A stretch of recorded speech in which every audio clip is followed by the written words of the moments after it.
Bismillahirrahmanirrahim. Assalamualaikum warahmatullahi wabarakatuh. Salam. Terima kasih atas kehadirannya semua ya. Terima kasih kepada yang kita hormati Profesor Dr. Andes Mahyudin KM Nasution, MIT, PhD IT. Sebagai Guru Besar Fakultas Ilmu Komputer dan Teknologi Informasi Universitas Sumatera Utara. Terima kasih juga kepada para mahasiswa ya yang hadir pada acara kali ini, yang insya Allah akan ngebahas mengenai serba-serbi ya terkait dengan machine learning. Dan insya Allah kalau dilihat dari paper-paper dan juga dari karya-karya profesor, ini banyak mengulik dilema, realita, dan juga terkait dengan hal-hal atau hal-hal seputar dengan machine learning. Sebelum itu mungkin saya akan membaca sekilas hasil browsing saya mengenai profesor. Ya, di sini saya berhasil menemukan ternyata Prof. Mahyudin lulusan Malaysia ya, di magister dan juga di doktoralnya di Universitas Kebangsaan Malaysia. Kemudian beliau juga lulus dari pendidikan matematik ya di USU. Untuk Sintanya ini sekarang berada di H-index untuk Scopus ya, berada di H-index 15, dan juga untuk Google Scholar ini sekarang berada di posisi 25. Masya Allah ya, luar biasa Profesor. Untuk citasi yang paling tinggi ini terkait dengan superficial method for extracting social network for academics using web snippet. Nah, jadi siapa yang bisa membantah ya kalau ternyata social network itu juga bukan hanya bagi kalangan anak muda ya, Prof. Oke, begitu juga untuk yang kedua ya, extraction of academic social network for online database. Dan juga yang ketiga juga terkait dengan information retrieval model, social network extraction perspective. Jadi hampir semua karya-karya beliau itu terkait dengan social network. Oke, mungkin oh ya, satu lagi ternyata beliau punya Kompasiana ya, Masya Allah, ini pembahasan tentang penulisan karya ilmiah, kemudian juga tentang latar belakang penelitian dan sebagainya ya. Bagi yang tertarik ya untuk berinteraksi dengan beliau, dipersilahkan. Ini saya baru nemu nih ya. Dan beliau Nasution ya. Ini ada beberapa juga Prof ya, Nasution di sini. Oh iya. Mahasiswa kita juga ada Nasution ya, Mutiara Rizky Nasution. Dan kita hampir inilah Prof ya, satu ini kita Prof. Satu suku.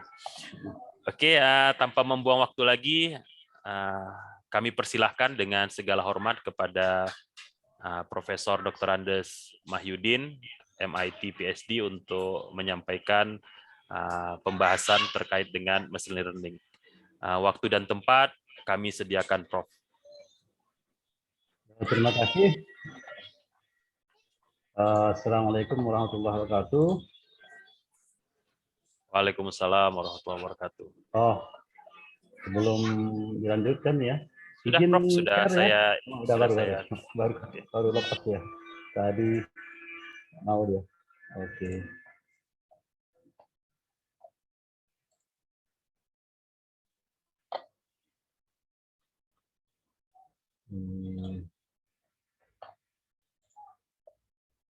Terima kasih atas kesempatan yang diberikan hari ini ya, berkaitan dengan sebenarnya bukan untuk mengajari ya, tapi sebenarnya untuk sharing saja ini, sharing tentang apa yang kita sebut dengan machine learning ini, pembelajaran mesin. Bukan manusia aja yang mau belajar, tapi mesin juga harus dipelajari, harus diajari gitu. Kita hormati adalah Ketua Prodi ya, Ketua Prodi dari sisi informasi. Ini marganya logis juga ini, Pak Muaram. Muharman. Ya, Prof. Ya, Prof. Ya, 6 lebih. Saya abangnya dari ini, Prof. Iya, Dari Arif tahu Ridho. saya. Abangnya dari Arif Ridho Lubis. Mahasiswa saya bimbingan S3.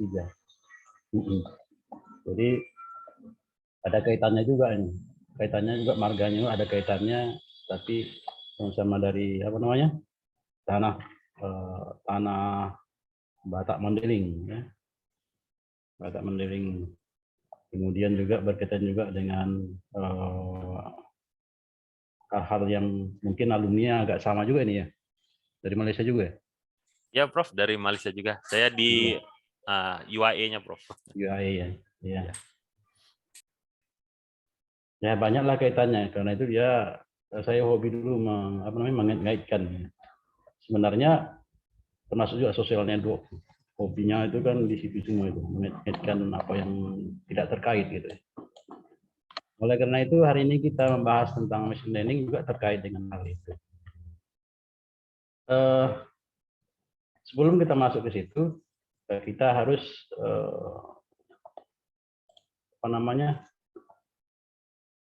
mengenal dulu, ya, mengenal apa yang kita maksud dengan machine learning. Ya. Ada definisi paling tua dari machine learning itu adalah nyatakan sebagai sebarang improvement otomatik, ya, sebarang improvement dalam kinerja sistem komputer yang berkaitan dengan waktu. Ya. Termasuk juga sebagai hasil experience, ya, pengalaman. Itu dari beberapa paper yang sudah kita baca, memang yang paling tua yang mengartikannya seperti itu. Walaupun penelitian tentang machine learning ini atau ilmu atau sainsnya machine learning ini sudah muncul pada tahun 59, ya, 1959. Hampir bersamaan dengan komputer ya kemunculannya itu. Lalu kita lihat juga bahwa machine learning itu juga merupakan hakikatnya kecerdasan mesin. Jadi kalau berkaitan dengan kecerdasan mesin berarti adalah kecerdasan manusia yang dimasukkan ke mesin melalui apa? Melalui program, gitu. Programming. Nah itu kalau kita lihat trennya, ya, tren dari perubahannya itu, definisi dari machine learning, ya merupakan pendekatan selalu kan, pendekatan yang mungkin dibuat oleh manusia. Pendekatan ini banyak, ada model, ya, ada berupa metode, ada sekedar skenario, ya, jadi banyak pendekatan approach. Nah, dari mana itu dihasilkan? Dari data, ya. Pendekatan yang didasarkan dari data. Ya, kalau di sini dia pertimbangannya adalah pertimbangan ekonomi, ya. Tapi sebenarnya hampir semua sisi kehidupan manusia, ya, sisi kehidupan manusia itu memerlukan apa yang disebut dengan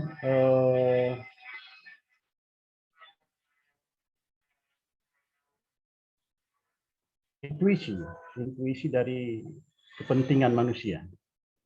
Itu yang kita sebut. Jadi di sini ada catatan khususnya. Tujuannya untuk memprediksi. Jadi machine learning itu kita anggap sebagai prediktor, ramal sesuatu. Jadi di sini fungsinya. Nah, kemudian kalau kita lihat lagi, lalu sekarang ini machine learning itu dianggap sebagai alat, ya, karena dia sudah jadi teknologi. Jadi kalau kita lihat sekarang ini penggunaan dari machine learning, kalau kita lihat definisi dasarnya itu, termasuk definisi yang dikeluarkan oleh Harvard Business Review, ya, itu sebuah majalah terkenal tentang bisnis. Itu dia adalah alat yang paling powerful, ya, untuk mendesain, ya, secara akurat sesuatu yang berkaitan dengan fungsi, ya, fungsi apapun dari kehidupan ini. Kalau di sini dia adalah diambil dari teori functional density, maka dia dinyatakan terhadap itu dia. Jadi kalau kita lihat penelitian tentang, ya, jumlah penelitian yang sudah dihasilkan oleh manusia sejauh ini tentang machine learning sampai 2021 ya. karena 2022 itu masih sedikit. Saya dapatkan itu adalah ini yang terindeks Scopus ya, yang terindeks Scopus saya. Jumlah dokumen itu ada sampai 2.500 untuk 2021. Ya, tentangnya 2019 itu tidak sampai kan gitu, sekitar 2000-an jumlah dokumen tentang machine learning saja. Nah, itu cukup banyak dia. Nah, akibatnya, apakah ada kesempatan kita lagi untuk meneliti di bidang itu? Banyak ya. Karena kita tidak bicara tentang machine learning-nya lagi, tapi machine learning itu sudah kita gunakan sebagai tool. Nah, saat ini tentunya kita akan bertanya, apa tidak mungkin dikembangkan lagi machine learning? Ya mungkin saja, tapi ada cara-caranya. Ada cara-caranya. Yang ingin kita bicarakan ini hari adalah kemana kita mengarahkan keilmuan kita atau penelitian kita yang terkait dengan machine learning. Kita lihat apa yang dinyatakan oleh Harvard Business Review tentang machine learning ya. Jadi machine learning ini bagian daripada artificial intelligence. Ya.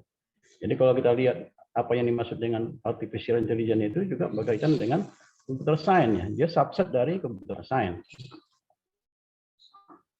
Ya, yang artinya computer science yang bagian dari computer science yang berurusan dengan sistem komputer untuk menyelenggarakan tugas-tugas kecerdasan ya.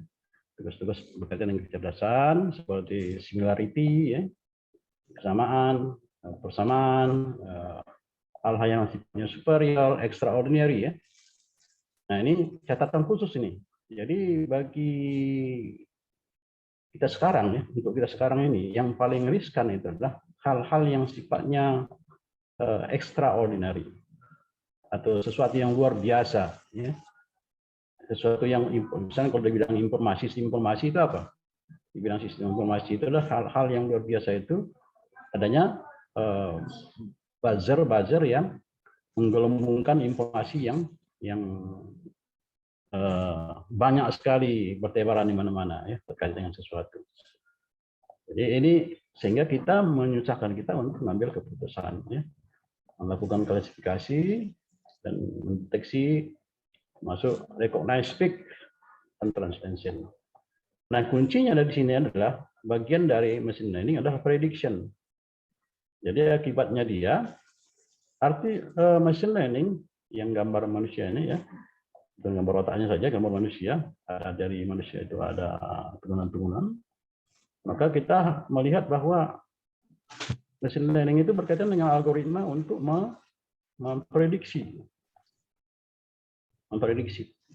dan menggunakan data itu sendiri. Nah ini tuh kita lihat tujuannya adalah untuk melakukan improvisasi terhadap sesuatu, atau perkembangan terhadap sesuatu, membuktikan sesuatu itu dengan baik. Nah kalau kita kaitkan dengan data, maka yang kita ingin bicarakan adalah big data ini. Big data ini menjadi persoalan saat ini karena jumlahnya data itu tidak seperti hal dulu. Mungkin Anda harus membaca kembali kalau Anda ingin lihat ya, big data itu tidak bisa diurus oleh tidak bisa diurus oleh sembarang lagi metode-metode yang ada saat ini. Karena itu kalau kita kembali ke awal ke ini muncul apa yang disebut dengan data science. Data science. Ada beberapa tulisan saya tentang itu juga. Kenapa munculnya? Kenapa tidak mampunya ilmu statistik untuk mengolah data? Kenapa tidak mampunya lagi computer science untuk mendekati model-model data yang sudah tersedia? Nah, karena begitu banyaknya model data ya. Nah, kalau model datanya tidak terurus dengan baik, maka harus ada yang mengurusnya. Yang mengurus itulah data science. Data science. Jadi kenapa muncul big data? Karena secara praktis terjadi pengumpulan, ya, penyimpanan sejumlah besar informasi. Kalau dulu kita bicara tentang data, itu diproses lalu ada muncul informasi, sekarang kebalik. Ya. Informasi itu bertubi-tubi muncul melalui apa? Melalui komunikasi, alat komunikasi. Dan ini menjadi data setelah decoding, kan? Dan itu yang menghasilkan big data. Nah, kalau kita pikir kembali ke belakang, nah ini kita harus belajar balik filosofisnya. Kenapa? Karena apapun yang kita pikirkan ya sebagai manusia itu adalah sesuatu yang boleh dikatakan semua orang berbeda pasti. Ya. Ada yang sama, ada yang berbeda. Nah, sebagaimana Thales dulu memikirkan objek tertentu secara filosofis ya, karena dia adalah bapak pertama dari filosofer, ya, filsafat. Tapi dia juga ada seorang matematikawan, seorang matematikawan yang menemukan apa? Yang menemukan geometri,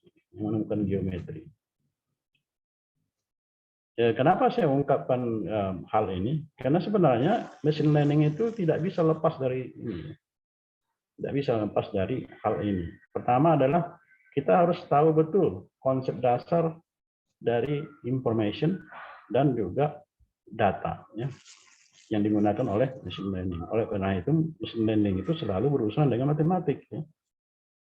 Banyak rumusnya. Kalau kita baca pun bukunya, satu buku tebal itu ya boleh dikatakan sampai muak kita menengok rumusnya kan gitu. Tapi sebenarnya mudah. Belajar machine learning ini melalui matematik sangat mudah. Kenapa? Kita tidak perlu belajar matematiknya. Kita perlu belajar hanya konseptualnya saja. Supaya mudah. Kalau kita belajar konseptual, kita kembali ke filosofis kepentingannya, dasarnya. Hal apa saja yang ingin kita pelajari, yang ingin kita ungkapkan gitu. Jadi itu yang perlu kita ini. Jadi mempermudah kita untuk menghasilkan sesuatu. Ya. Jadi mahasiswa itu sebenarnya tidak boleh pusing-pusing. Kan. Jadi kalau nanti dengar kawannya bercerita tentang sesuatu ya dengarkan aja, tapi jangan dipikirin. Gitu. Pikirkan apa yang bisa kita buat. Nah gitu. Itu hal yang. Kenapa begitu? Kalau kita memikirkan sesuatu hal-hal yang ini, ya, semua itu ada di semester pembicaraan. Semua semester pembicaraan. Nah, kalau kita uraikan itu kembali kepada bagian-bagian atau komponen-komponen, maka otak kita itu akan penuh dengan rangkaian ini. Rangkaian ini yang disebut dengan universe of discourse itu. Jadi yang mau kita bicarakan itu harus ada jelas sama kita. Yang kita bicarakan itu apa saja? Objeknya. Nah, objek itu domain apa yang mau kita bicarakan dalam hari ini kita bicarakan machine learning, tapi kalau kita menerapkan machine learning terhadap apa gitu, maka harus ada jelas objeknya. Gitu. Nah, kalau kita bicara tentang suatu objek yang ingin kita kita olah, kita teliti dan segala macam, maka kita akan melihat apa saja tentang objek itu. Ada komponen, ada karakteristik, ada property, ada relationship, ada fitur, ada entity. Ini masing-masing berbeda ini ya. Tapi bisa ada nilainya. Nilai ini akan jadi vektor.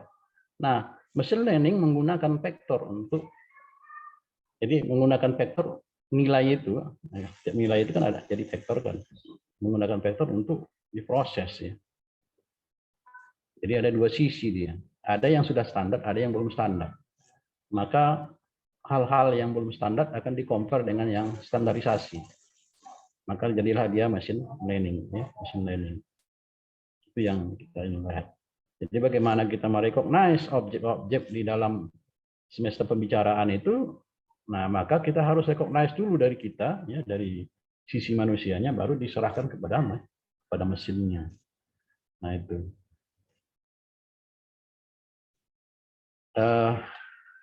Ini mungkin salah apa ya? Saya masukkan SIM card.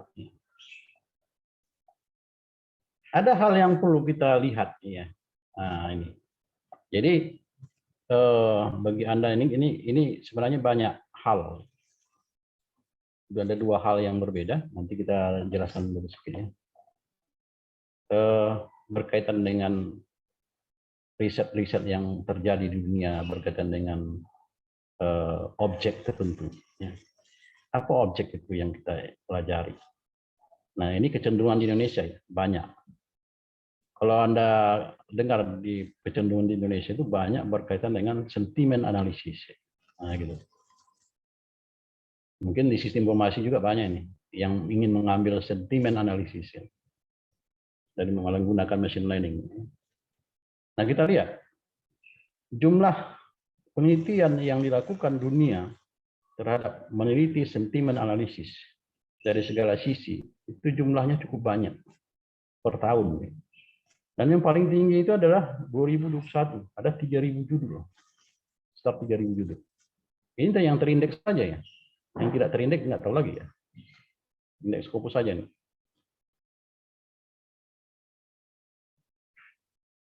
Nah ini gambarnya salah.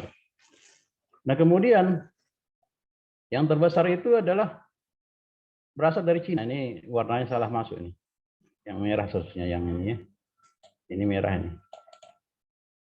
Kenapa dilari tadi nggak tahu saya. Lalu yang paling Indonesia itu warna hijau bawahnya. Nah kemudian yang sedikit ada itu Amerika. Jadi ada sebenarnya. Jadi kalau kita lihat sebenarnya jumlah penelitian yang terjadi terhadap sentimen analisis di dunia itu, kalau kita lihat Amerika itu sampai sekarang ini hanya ada jumlahnya dokumennya atau jumlah penelitiannya itu hanya ada 7 saja. Sedikit kan? 7 saja dari semuanya. Sedangkan Cina itu boleh dikatakan berkembangnya cukup banyak. Ya. Jadi mulai dari 2007 ada 3 dokumen, 2007 itu belum, udah apa ya, udah terjadinya apa ya, demonstrasi besar-besaran itu ya. Jadi 2008, 2009, 2010 37 dokumen ya. Kalau kita lihat. Nah, kemudian lagi kenapa saya tunjukkan sentimen analisis ini? Secara psikologi. Ya.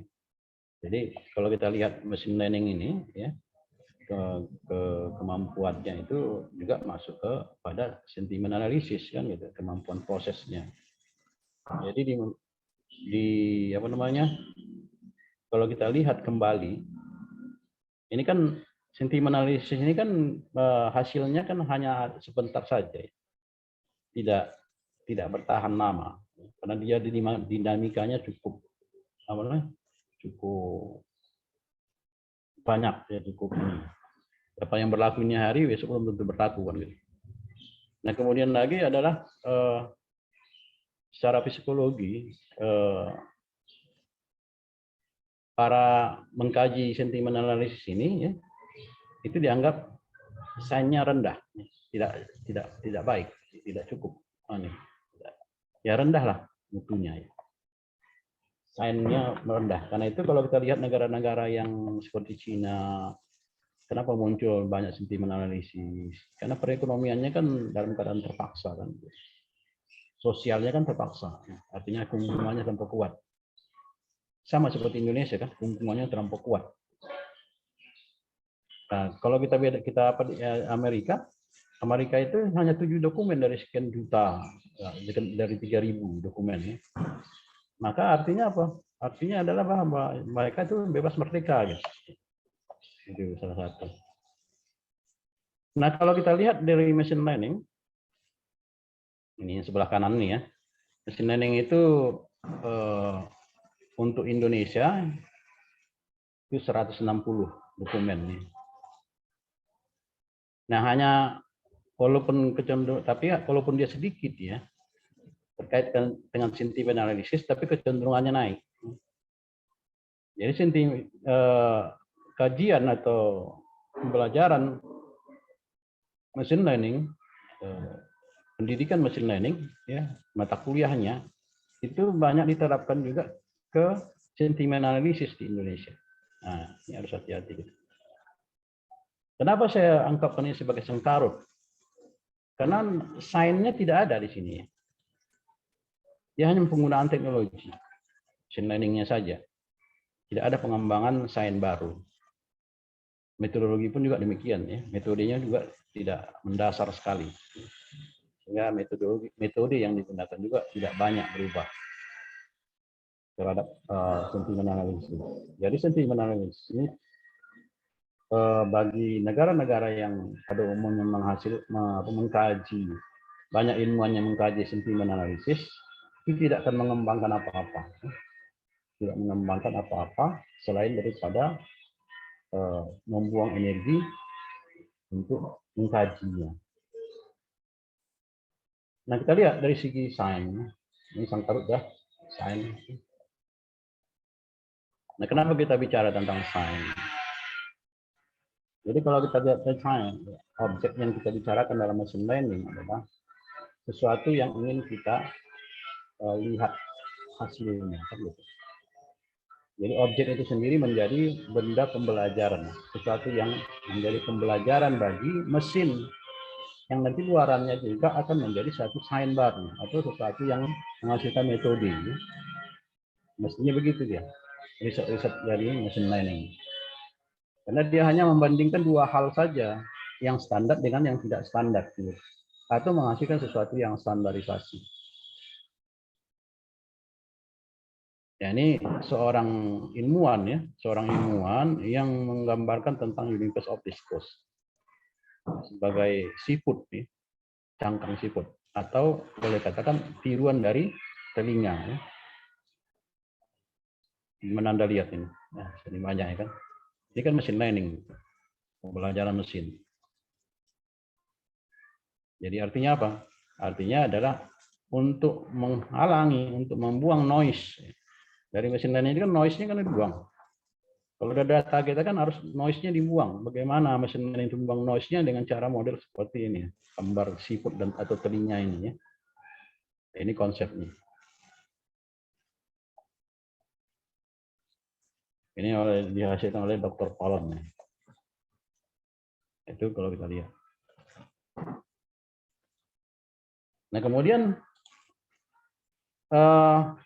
dasar dari machine learning adalah semua hal yang terkait dengan natural science, ya, natural science. Apa saja itu semua hal. Apakah itu sisi fisikanya? Kenapa sisi fisika muncul dalam sistem informasi? Ada nggak sisi fisikanya? Ada kan?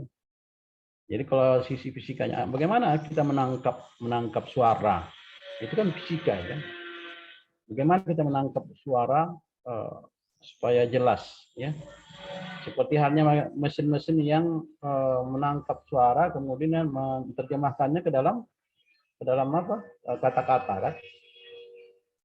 Gitu. Nah, jadi itu adalah fisika. Ya. Jadi di sana itu bagaimana mereduksi bentuk suara yang sifatnya noise, ya. Misalnya saya mengucapkan kata, jadi mungkin akan terjemahkan itu menjadi tuliskan kata. Kemudian mesin learning akan juga mempelajari bagaimana seseorang atau saya mengucapkan kata tadi itu tidak jelas gitu, agak kabur ya. Maka dia akan terjemahkan juga terhadap kata. Atau dia tidak terjemahkan, dia potong saja gitu. Meragukan kan gitu. Nah, itu dari sisi fisika. Nah, dari sisi lain juga ada ya. Misalnya kimia. Nah, apa hal yang terkait dengan kimia? Misalnya adalah mesin learning mempelajari apakah buah telah masak atau tidak, kan gitu. Maka kita lihat itu warna itu dihasilkan oleh kimia kan, proses kimia. Nah, gitu. Maka kita akan lihat proses itu bagaimana. Itu kan dipelajari oleh mesin learning. Ya. Tapi tentunya ada standarnya kan, ada standar. Tidak langsung jadi dia bisa mengenali warna, tidak mengenali langsung racun ya, termasuk racun juga ya. Misalnya uap, racun berubah bagaimana kan gitu. Itu sisi kimia. Nah, sedangkan sisi biologi yang di sana itu ada gerak, mengenali gerakan-gerakan, misalnya bagaimana manusia melakukan gerakan, ya kan, melangkah, berjalan segala macam, ya kan, itu dikenali oleh machine learning. Tentunya melalui gerakan standar dan gerakan tidak standar, gitu. Dan kemudian hal-hal lain yang sifatnya juga terkait dengan ini. Kenapa tidak ada matematik di sini? Matematik nggak di luar natural science. Ya, kalau kita lihat Nah, kita ke applied dulu. Nah, demikian juga pekerjaan machine learning itu berada juga di engineering. Banyak ya, banyak kasus engineering yang sebenarnya harus melalui machine learning. Apa misalnya yang terkait dengan machine learning? Energi, misalnya turbo ya, wind turbo, ya.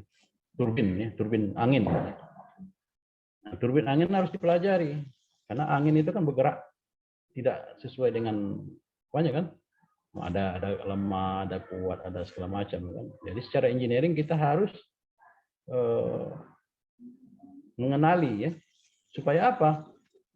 Supaya turbin angin itu bertahan lama secara engineering.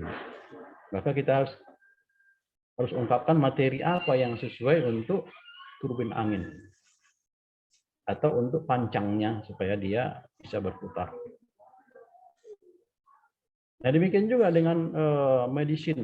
Sekarang ini berkembang di sana ya. Banyak mengenali. Ya. Kita terlepas dari Dokter Triawan yang dipecat ya.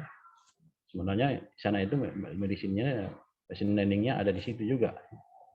Dokter Triawan. Kawan saya bilang yang sudah pernah ikut berobat dengan dia, memang menggunakan itu sensor segala macam kan. Itu. Dan juga di pertanian ya. Beberapa pertanian dunia itu menggunakan sensor ya, machine learning, pembelajaran machine learning. Jadi misalnya apa terkait dengan pemupukan, kan gitu, pengairan itu kan pakai kontrol ya, pakai sensor. Nah sensor ini akan mendeteksi kondisi air, lalu dibandingkan dengan standarnya berapa untuk pengairannya, maka dia akan nanti memproses ya. Kalau di bawah standar dia sudah airnya, maka dia akan berikan tambahan nutrisi kepada air secara otomatis itu ya. Nah itu banyak kita lihat. Demikian juga kalau misalnya banyak di antara tumbuh-tumbuhan itu kena penyakit misalnya kutu putih ya, maka bisa disensor ya. Atau kutu putih menyerang datang kan gitu, maka bisa disensor. Sensor akan mengenali ya supaya membangkitkan frekuensi tertentu untuk mengusir kutu putih. Nah, banyak hal ya. Jadi seperti yang pernah saya bicarakan di tempat lain ya. 2019 itu saya kan ke negeri Belanda juga, ke Netherlands University. Di sana itu hampir di setiap fakultas itu ada ladang kecil. Apa ladang kecil? Tempat menanam sesuatu. Nah, ini sebenarnya mereka buat untuk kontrol. Bahwa misalnya nanam jagung di situ. Tapi itu hanya contoh. Nanti jagungnya di mana yang besar itu ada di tempat lain ya, luasnya. Nah, akan dilihat. Jadi dia hanya kontrol saja di situ bahwa oh besarnya jagung sudah sekian besar gitu. Nanti kalau dia tidak besar itu bisa mengetahui kan. Kalau besarnya berbeda dari yang di sini dengan yang di ladang, itu kan dikontrol dengan apa? Dengan machine learning. Kenapa nggak sama gitu? Pasti ada sesuatu yang kurang. Misalnya yang di ladang itu dia belum tumbuh besar, sedangkan yang di fakultas itu, fakultas hukumnya misalnya tumbuh besar. Nah, pasti ada sesuatu hal. Nah, itu machine learning juga yang melakukannya, ya, pembelajarannya. Ya banyak hal. Ya. Itu. Nah kemudian formal sign, ya formal sign. Kita hari ini bicarakan dulu sign saja ya. Kenapa formal sign ini dibicarakan? Karena inilah sebenarnya yang menjadi pengolah data awal. Kita bicarakan tentang data. Ya. Data ini kita bicarakan supaya apa? Supaya jelas. Ya. Dari sisi statistiknya kita kan bisa melihat ya. Apa saja yang terkait dengan itu. Termasuk informasi kan. Kalau kita lihat itu data, information, dan knowledge. Itu kan piramidnya kan ada. Apa peranan computer science? Apa peranan theoretical linguistic kan gitu. Nah, sekarang ini tambah lagi nih, formal science ini ada di dalamnya apa? Data science. Data science itu berada di antaranya nih, di antara statistik dengan computer science.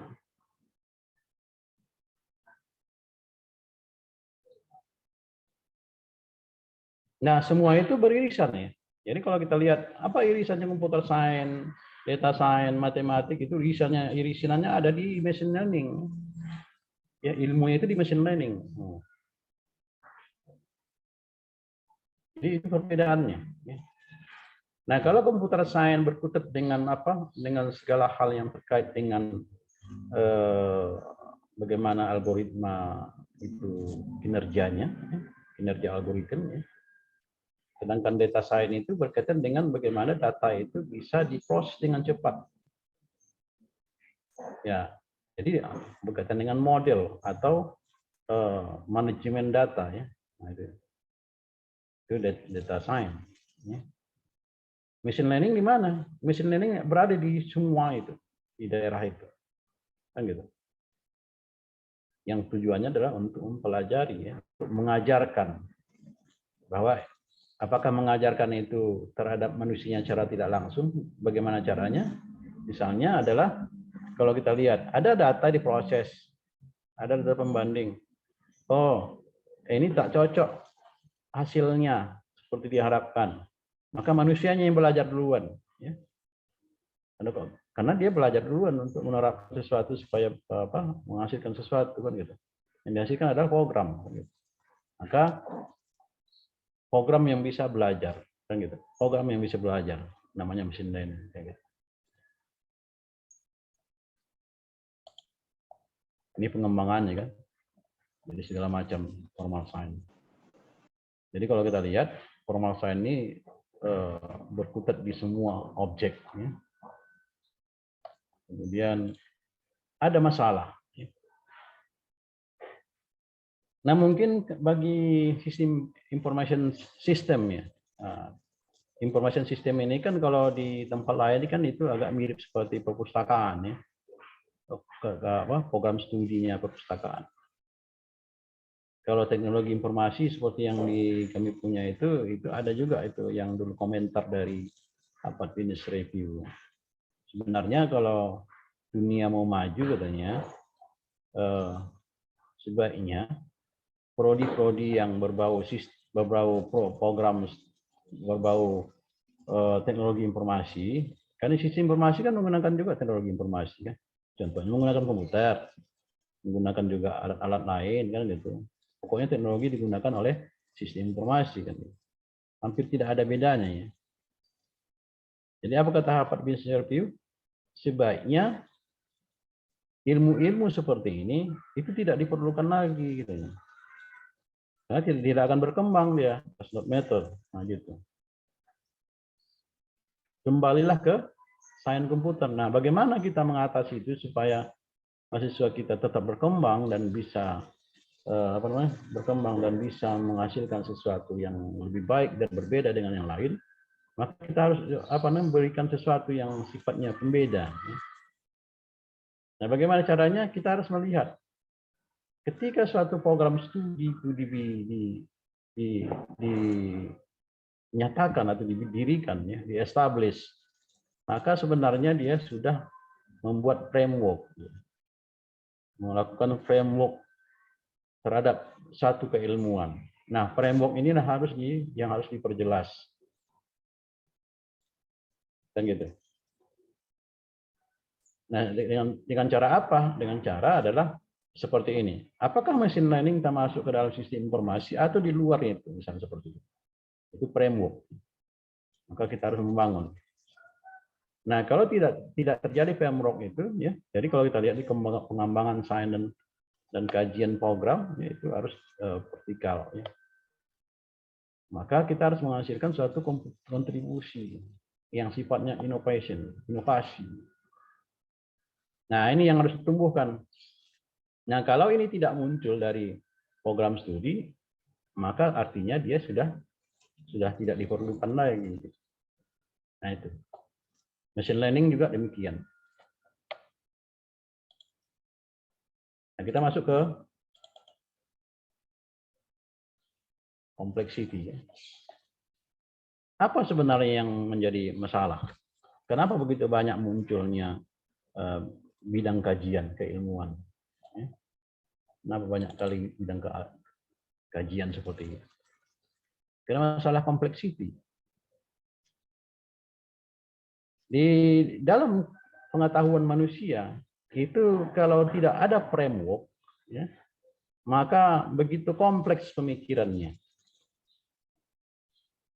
Ya, begitu kompleks. Nah, bagaimana itu mau mengubahnya? Ya, bagi yang mampu menghasilkan sains baru melalui machine learning nanti dipelajari ya. Jadi orang-orang tertentu akan menggunakan machine learning untuk mempelajari sesuatu, untuk mengungkapkan sesuatu melalui apa namanya? Melalui karakteristik, sifat-sifat, komponen, entity, ya, fitur, relationship, diungkapkan itu semua, ya, dipelajari oleh kita buat mesinnya, ya, dipelajarinya, programnya itu, ya. Menghasilkan yang lain, ya, menghasilkan sesuatu yang sifatnya ulasan. Kenapa? Karena manusia itu terbatas kemampuannya. Maka dia harus melakukan deal dengan yang lain melalui framework itu tadi. Contohnya bagaimana inovasi sains baru itu menjadi data science sekarang seperti itu. Jadi kalau kita Anda lihat sejarah historisnya itu dari sana itu ya.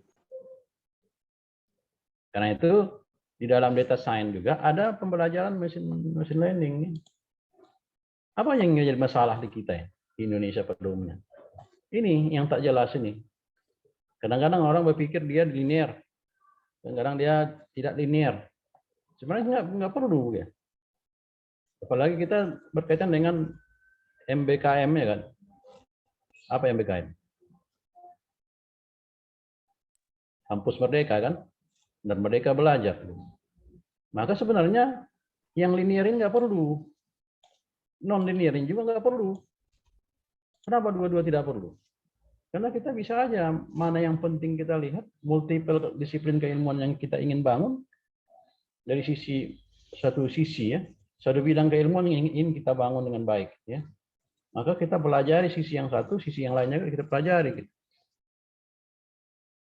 Sehingga muncullah di mana-mana ada bidang-bidang baru, bidang-bidang baru. Contohnya kalau kita lihat, bukankah dulu yang menemukan, siapa yang menemukan sebenarnya bedah jantung misalnya? Bedah jantung tidak ditemukan oleh dokter ya. Pertama di Amerika. Bedah jantung ditemukan pertama oleh seorang negro tak lulus, belum masuk fakultas kedokteran, berkulit hitam, tukang kayu. Jadi seorang tukang kayu yang menemukan bedah jantung. Tentunya dia melalui pembelajaran kan gitu. Dan bekerja sama dengan seorang dokter. Belajar dia sendiri mengenali struktur tubuh pada binatang dulu ya kan. Dipelajarinya, ditemukannya beberapa alat untuk bedah jantung. Nah, maka dialah menjadi penemu pertama bedah jantung. Walaupun operasi bedah jantung pertama itu dilakukan oleh seorang dokter ya. Tapi harus didampingi oleh seorang negro. Nah, itu tadi. Itu di John Hopkins University ya. Itu ceritanya. Demikian juga kalau kita lihat kembali mundur ke belakang ya. Machine learning. Proses artificial intelligence atau kecerdasan buatan seperti genetic algorithm itu bukan orang biologi yang menemukannya. Prosesnya sama seperti proses genetik, variabel-variabel yang diturunkan itu digunakan untuk membangun algoritmnya, gitu, oleh seorang matematikawan. Nah, itu ya. Yang jadi masalah lah ini. di Indonesia, udahlah kita itu. Jadi kan sebenarnya begini, ketidakmampuan kita di Indonesia adalah menentukan secara linier keilmuan seseorang, keahliannya itu. Padahal ada keahlian lain yang tersembunyi di belakangnya. Nah, jadi akibatnya, kenapa itu terjadi? Karena sedikitnya riset kolaborasi antara riset yang ada, para periset luar dan periset grup riset yang dibangun. Nah, ini dia. Nah, maka sebenarnya di dalam apa? Di dalam program studi itu harus ada kelompok-kelompok ilmuwan yang membangun satu grup riset, kan gitu. Grup riset yang bisa mencantol ke grup riset yang lain, ya, supaya dia berkembang menjadi baik, gitu. Sehingga mahasiswanya juga bisa ikut nimbrung ke dalam. Coba lihat nanti. Jadi Anda coba lihat nanti apa yang Anda olah ya. Jadi kecenderungan ini sama nih. Di program studi kami juga seperti itu juga, ya. Di ilmu komputer atau teknik informatika. Itu yang dibicarakan untuk kualitas S2-nya, ya. Untuk tesisnya itu aja, tidak berkembang. Kenapa? Karena tidak ada grup riset yang bisa mencantol ke ilmuwan lain, gitu. Mencari multidisiplinnya. Sedangkan di universitas internasional yang terkenal itu, dia buat seperti itu, dia cantolkan dia supaya ada bidang baru yang berkembang. Ada, walaupun bidang baru itu adalah kolaborasi. Nah, itu. Nah, ini yang harus kita pelajari. Jadi Anda mempelajari machine learning juga demikian. Nanti yang Anda gunakan pasti metodenya itu aja kan. Yang diolah itu saja gitu. Tapi hasilnya tidak ada sama sekali. Nah, maka tesis kita pun selalu berulang-ulang, ya. Hal-hal yang sama. Yang paling-paling ya yang dari misalnya dari Telkom, ya mungkin dia dulu belajar di Telkom, dia ke USU, ambil S2-nya, diubahnya sedikit skripsinya kan, itu juga dibawanya kembali. Gitu. Nah, ini yang sering terjadi, ya. Jadi sedikit sekali multidisiplin riset yang dilakukan, termasuk antara riset grup. Lalu apa yang terjadi adalah laboratorium tidak kuat. Ya. Kalau kita bicara tentang sistem informasi, pasti harus ada laboratorium information retrieval, ya. Ada laboratoriumnya. Nah, itu. Karena sistem informasi hanya bisa diperkuat dengan kajian information retrieval. Ya, karena itu masuk machine learning itu. Karena ada data yang standar, ada data yang tidak standar, dipelajari, ya. Nanti muncul di sana itu presisi, kan gitu. Nah, kalau sekiranya tidak ada laboratorium yang kuat, apa yang dilakukan? Melalui pemodelan, ya, melalui pemodelan, membuat model sesuatu, ya, membuat model sesuatu.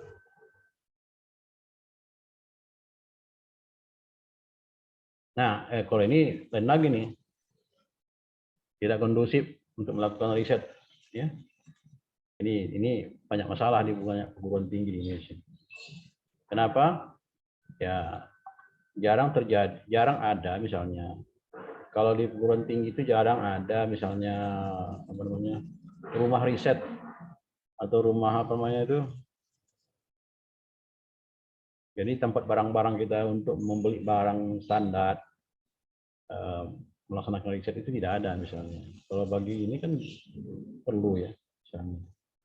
Kemudian apa lagi yang kurang? Misalnya untuk apa? Limbah riset, itu tidak ada. Jadi ada juga kedai riset, ya, tempat kita membeli atau tempat memajang. Nah, memajang luaran riset. Nah, ini jadi masalah juga di Indonesia. Walaupun sekarang itu ada kedai reka. Ya. Kedai reka itu. Nah, terutama bagi kita yang dari komputer science, sistem informasi, teknologi informasi, ini punya persoalan ini. Ya. Karena luaran riset kita juga kadang-kadang tidak diakui dalam hak kekayaan intelektual. Kenapa? Karena belum ada standarnya. Gitu. Ini persoalan. Ini. Nah, oleh karena itu banyak hal yang di dalam machine learning itu harus melalui interface.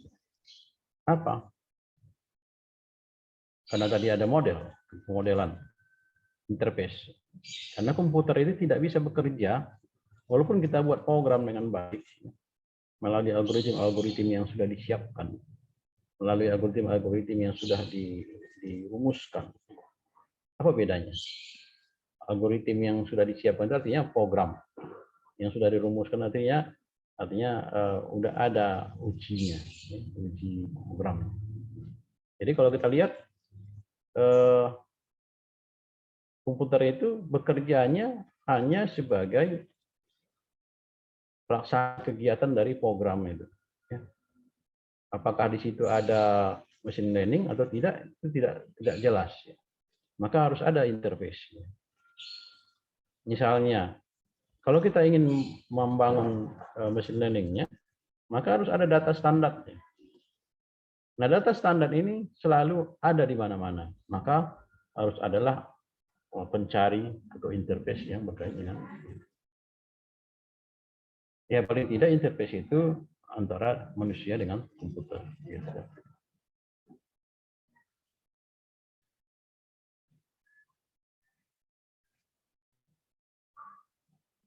Nah, kita tadi bicarakan bahwa machine learning itu sebagai teknologi kan, sebagai teknologi. Jadi apa yang harus dilakukan? Yang harus dilakukan adalah bahwa harus ada interface antara manusia dengan teknologi itu, apapun yang terjadi. Nah, di antaranya interface itu adalah machine learning. Machine learning itu sendiri. Nah, kita lihat. Jadi teknologi itu begini. Ketika melibatkan machine learning dalam menghasilkan teknologi, maka kita harus lihat proses saat bekerja. Melalui proses saat bekerja. Ini harus kita lihat. Kenapa dia harus kita lihat saat bekerjanya? Karena kalau kita tidak tidak teliti, tidak evaluasi saat itu juga, maka mungkin kita akan ketinggalan hal-hal yang sifatnya hal-hal yang sifatnya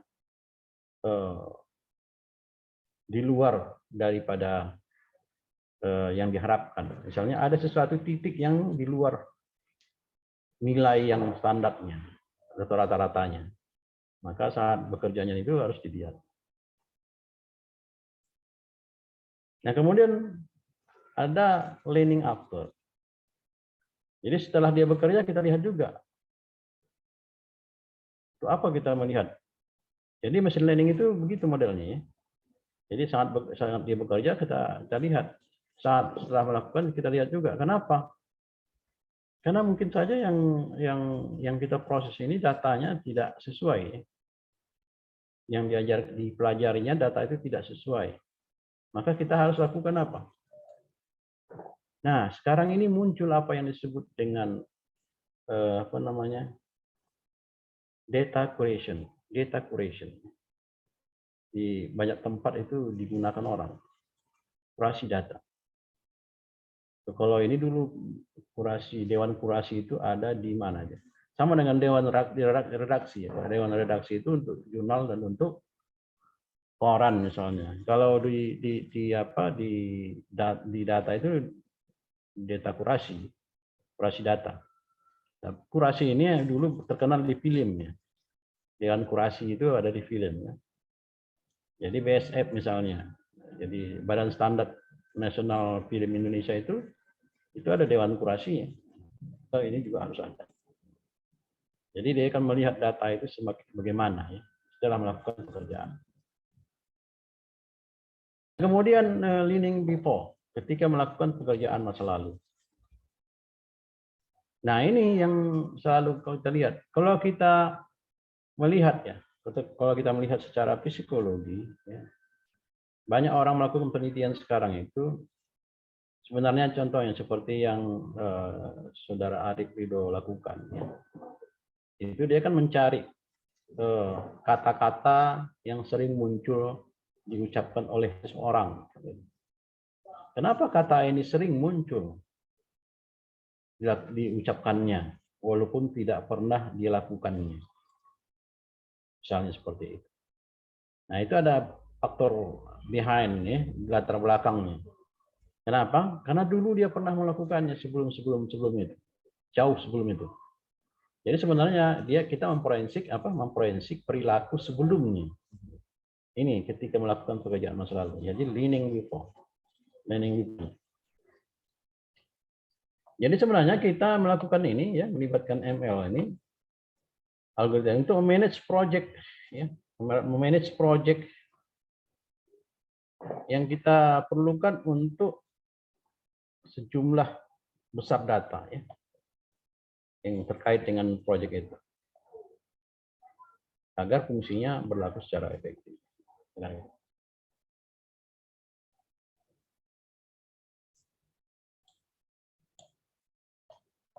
Nah, itu yang kita lihat. Ini machine learning, ya. Saya tidak bicarakan metode hari ini, ya. Saya hanya mengungkapkan apa yang mungkin kita lakukan, apa yang sebaiknya kita lakukan sekarang, ya. Ide-ide baru, ya, ide-ide yang sifatnya ini. Jadi kalau kita ingin mempertimbangkan, ya, merangkul aplikasi data machine learning melalui pertimbangan hal-hal yang berikut, misalnya. Jadi kita harus melihat betul berapa banyak data yang Anda miliki. Artinya apa? Kita tidak akan bisa menghasilkan sesuatu dengan baik tanpa melihat jumlah data. Kalau dulu orang mempertimbangkannya jumlah data itu sampai ada cukup, gitu, ya kan? Apa sekarang cukup? Enggak, karena ada big data ada.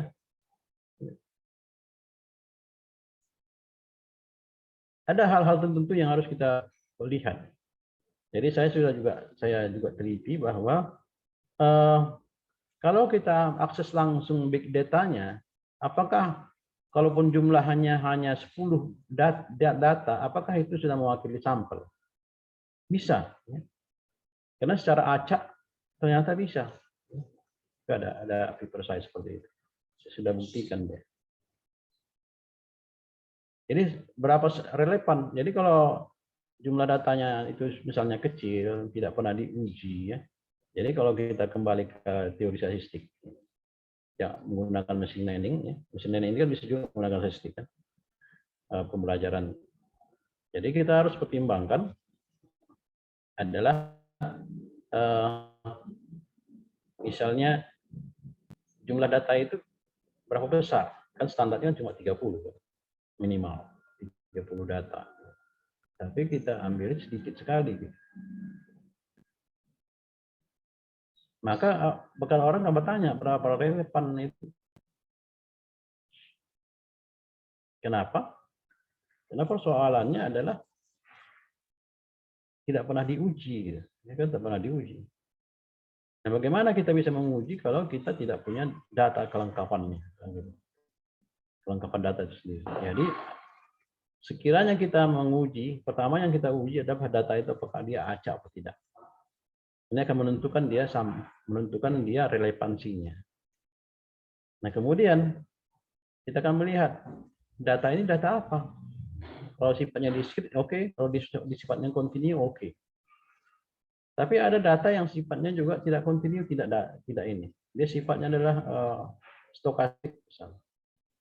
Maka harus diuji, ya, melalui stokastik probabilitasnya. Jadi melalui teori probabilitas diuji. Ada cara mengujinya, ada teorinya itu mengujinya. Dan bisa ada softwarenya juga, kan. Nah, kemudian apakah data itu sifatnya karena machine learning ini banyak sifatnya itu ke arah yang uncertainty, kan, tidak tentuan. Ya, tidak tentuan. Jadi kalau Anda baca paper saya juga uncertainty, nanti begitu juga itu. Jadi semua yang machine learning itu kalau dia sudah standar acuannya, yang tidak standar ini yang uncertainty, ya. Maka seperti Fuzzy misalnya, maka harus ada uji Fuzzy-nya. Betulkah data itu Fuzzy atau tidak? Antara stokastiknya, karena dia rentangnya tetap pada posisi yang sama, ya, 0 dan 1. Demikian juga kalau misalnya data itu sifatnya harus mengikuti konsep Paula, ya, seorang matematikawan Uni Soviet, ya, yang menemukan di Rorschach, ya, simpulan kasar, maka dia harus melihat itu. Nah, ini yang harus kita lihat. Nah, lain lagi konsepnya adalah kalau kita ingin cari apakah data kita itu sudah betul kekinian. Nah, ini suatu hal yang berbeda lagi. Kenapa begitu? Karena itu tadi, kalau kita melihat dinamika perubahan data yang ada di big data, maka kita harus lihat ya seberapa saat ini data itu. Karena itu saya bilang tadi, kalau kita menguji misalnya sentimen analisis, mengkaji sentimen analisis, maka pertanyaan ini adalah sangat relevan. Ya. Tidak bisa tidak. Begitu kita kaji, orang akan bertanya, ini data kapan? Nah, Anda gunakan untuk kapan? Nah, jadi kalau kita mengkaji sentimen analisis, misalnya, memang pekerjaan sia-sia memang.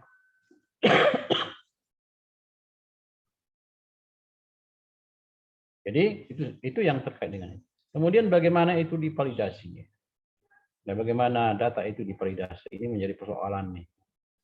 Karena memvalidasi data tidak mudah ternyata. Jadi kita harus forensik.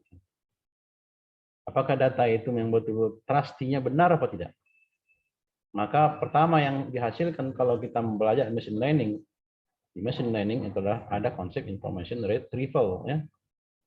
Konsep information retrieval untuk menjamin trust-nya data, trust-nya satu informasi, ya, nilai kepercayaan. Dalam beberapa banyak format saat ini dikumpulkan. Jadi berapa format data yang dikumpulkan? Nah, inilah gunanya sains data itu. Jadi machine learning juga berada di sains data. Dia mengkaji ini. Formatnya baru banyak data itu. Karena setiap data bisa berubah formatnya. Artinya apa? Kalau satu objek menghasilkan data, objek lain menghasilkan data, ini punya hubungan apa tidak? Ya, gitu. Punya hubungan apa tidak? Nah, kalau dia punya hubungan, maka itu terkait dengan suatu format. Format. Apakah betul dia format database relasional misalnya? Apakah format jaringan? Ya kan dia ada hubungan kan? Jaringan juga hubungan, database juga hubungan, ya. Dan lain-lain. Banyak format. Jadi kalau kita lihat di dalam kajian data modeling, data modeling, maka cukup banyak data modeling. Apalagi yang dihasilkan oleh mesin-mesin yang sifatnya terus-menerus bekerja. Ya. Misalnya seperti mesin penangkap kecepatan angin, ya kan? Mesin penangkap kecepatan air, ya. Mesin menangkap suhu, banyak nih. Ya.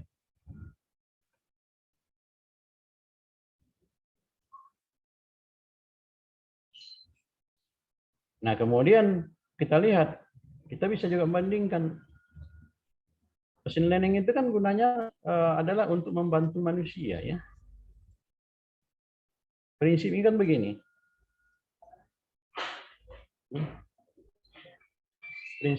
Prinsipnya kan begini.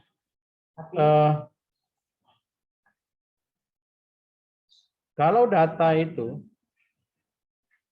sedikit, itu mudah dikenali oleh manusia. Ya, mudah dikenali oleh manusia. Direkognize manusia pun dah polanya, ya, polanya itu hubungan tadi. Ya. Karena data itu berhubungan dengan ini ada polanya kan.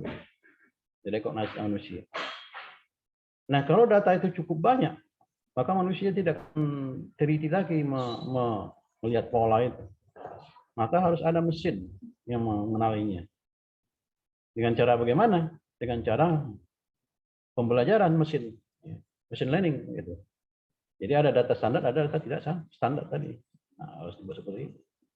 Jadi maka ditanya berapa yang banyak yang dihasilkan manusia yang jadi standar, berapa banyak yang dihasilkan oleh mesin yang tidak standar. Nah ini. Nah, kan baru di compare, ya.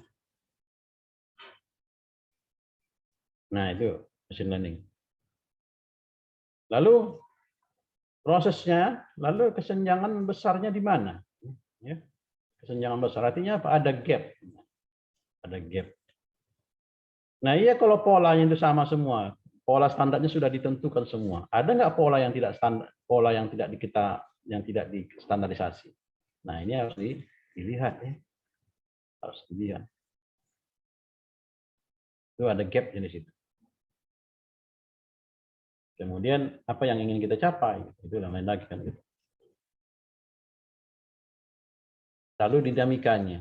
Ini yang menjadi persoalan saat ini. Data, big data pada umumnya adalah berubah secara drastis, secara dinamik. Ya, gitu. Tidak bisa kita prediksi.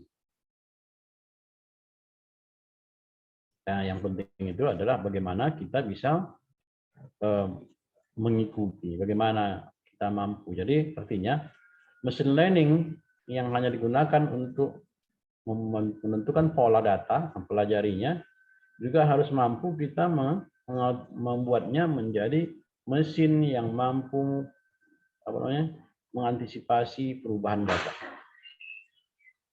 termasuk mengantisipasi akses ke data, menganalisisnya, otomatisasinya bagi kegiatan-kegiatan dari apa yang ingin kita lakukan. Nah, itu. Jadi proyek ini cukup banyak, ya. Apakah bisa Anda lakukan ini? Ya, tergantung, ya. Machine learning. Nah, ini pertanyaan ini semua bisa jadi satu pertanyaan bisa jadi satu tesis, ya, bagi Anda yang mau mempelajari machine learning. Nah, kita masuk contoh-contoh lah, ya. Nah, ketika orang mempelajari bahasa, natural language process, atau natural language, apa yang harus dihasilkan sebenarnya? Kalau dia menggunakan machine, ya mencari pola, mencari recognition-nya pola bahasa. Lalu pola-pola bahasa ini akan dijadikan satu mesin, dijadikan satu aturan yang berlaku dalam mesin yang bisa mempelajari bahasa yang bisa mengabusi bahasa mesin, gitu. Sehingga muncullah bahasa pemrograman misalnya seperti itu. Itu salah satu contoh. Apalagi yang dari ini.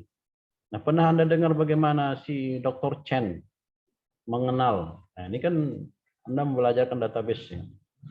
DBMS yang Anda pelajari. Dulu D1 misalnya. Pernahkah Anda mendengar bagaimana Dr. Chen mengenal, menemukan database relasional? Kenapa ditemukan itu? Dr. Chen ini kan orang Chinese, ya, yang pindah ke Amerika. Ketika wartawan menanyanya, kenapa Anda bisa menemukan database relasional yang terkenal itu? Oh, itu berdasarkan budaya saya. Budaya kami itu bahasa, ya, bahasa. Jadi dia katakan seperti ini. Kalau saya melihat, ya, kita kan secara fisika melihat bahwa matahari itu memancarkan sinarnya sendiri, cahayanya sendiri. Sedangkan bulan tidak, secara fisika tak ada cahayanya, memancarkan cahaya, kecuali yang dia memantulkan cahaya matahari, kan gitu. Nah, dalam bahasa Cina, matahari itu simbolnya segi empat. Dituliskan, ya. Itu Dr. Chan, bukan kata saya. Nyatanya memang begitu, tanya kita Chinese. Ini ada orang kata Chinese ini. Betul nggak kata saya itu? Sedangkan bulan itu segi 4, taruh garis di tengahnya. Dipotong. Artinya apa? Simbolnya tetap sama, tapi ada perubahan. Pantulan itulah yang menyebabkan ada garisnya kalau bulan.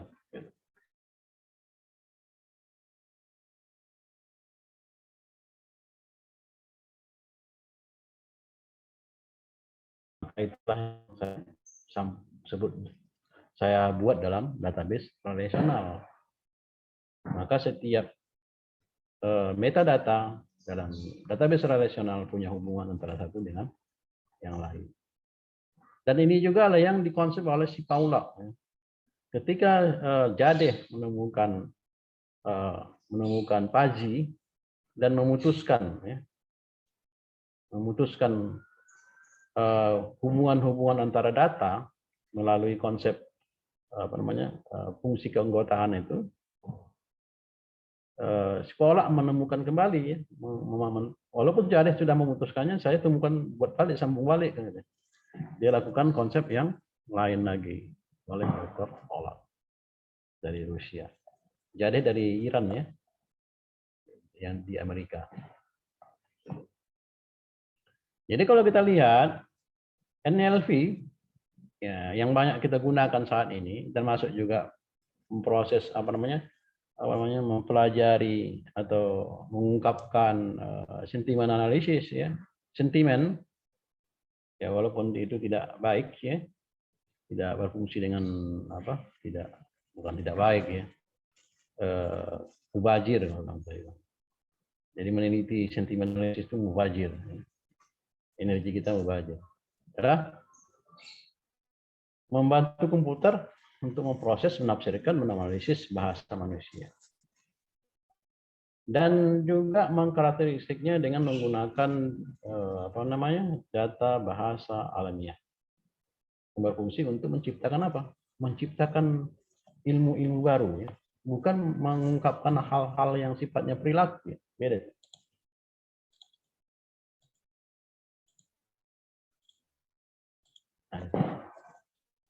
Kan bisa lihat ini kan. Ini hanya natural language processing, model interface, satu bentuk keilmuan bahasa manusia yang bisa dibagi-bagi, ada analisis leksikal, analisis sintaksis, analisis semantik, ya. Kemudian ada juga bahasa mesinnya, ya gitu, bisa dilakukan. Jadi kalau kita lihat ya, melalui tata bahasa manusia, maka kita bisa membentuk tata bahasa mesin. Salah satu contoh, termasuk bahasa mesinnya sendiri ya, atau bahasa assembly gitu kita lihat.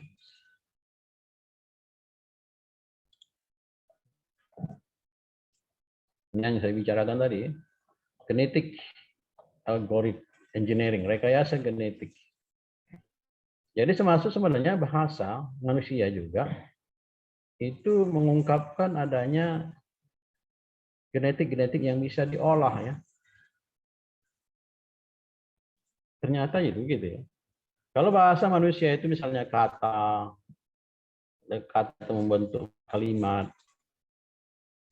maka di situ ada pesan makna kan gitu, dan makna. Maka genetik itu, DNA itu juga begitu ya. Kalau disimbolisasi menjadi huruf, angka sesuai dengan ininya, strukturnya, maka bisa dilihat itu sama dengan kalimat pesan misalnya. Jadi kalau kita bicara tentang virus 19 ya, 2019 ya, virus corona. Sebenarnya virus itu cuma isinya genetik itu aja, gen, DNA itu aja, satu gumpalan DNA yang melekat kepada tubuh manusia. Kalau dipelajari, nah artinya apa? Artinya adalah kenapa tidak bisa diobati DNA, tidak bisa diobati virus? Karena dia sebuah genetik, kumpulan genetik, gen. Ya, tentunya membasmi genetik itu harus dengan cara mengubah gennya itu supaya bisa melepaskan diri, kan gitu. Ada caranya, ada. Jadi caranya itu adalah dengan imunnya manusia. Jadi atau melalui vaksin, kan gitu. Manusia menjadi menambah imunnya dengan vaksin. Tidak bisa diobati, ya karena itu virus corona itu nggak bisa diobati dulu, gitu. Itu dari sisi ini ya, dari sisi biologinya ya. Nah sisi informasi, nah saya tidak tahu apakah di Telkom pelajari ini ya, tapi yang di ITB ini mempelajari genetik bioinformatik, namanya bioinformatik. Ini dipelajari mereka karena mereka IPB itu pertanian kan, hanya di sana. Gitu. Nah, ini kan mempelajarinya dengan melalui mesin learning ya. Kita tidak bisa menafsirkan susunan genetik itu karena jumlahnya cukup banyak. Walaupun dia hanya segumpal kecil, ukurannya sekian nano saja, tapi pesan yang diungkapkan dari gumpalan kecil nano itu, ukuran nano itu, ya berapa ukurannya itu kan kecil aja kan, itu cukup luar biasa ya banyaknya. Ya kalau kita tuliskan ke buku bisa buku tebal kan gitu. Nah itu termasuk manusia kan, jadi kan kumpulan genetik juga kan. Nah, gitu.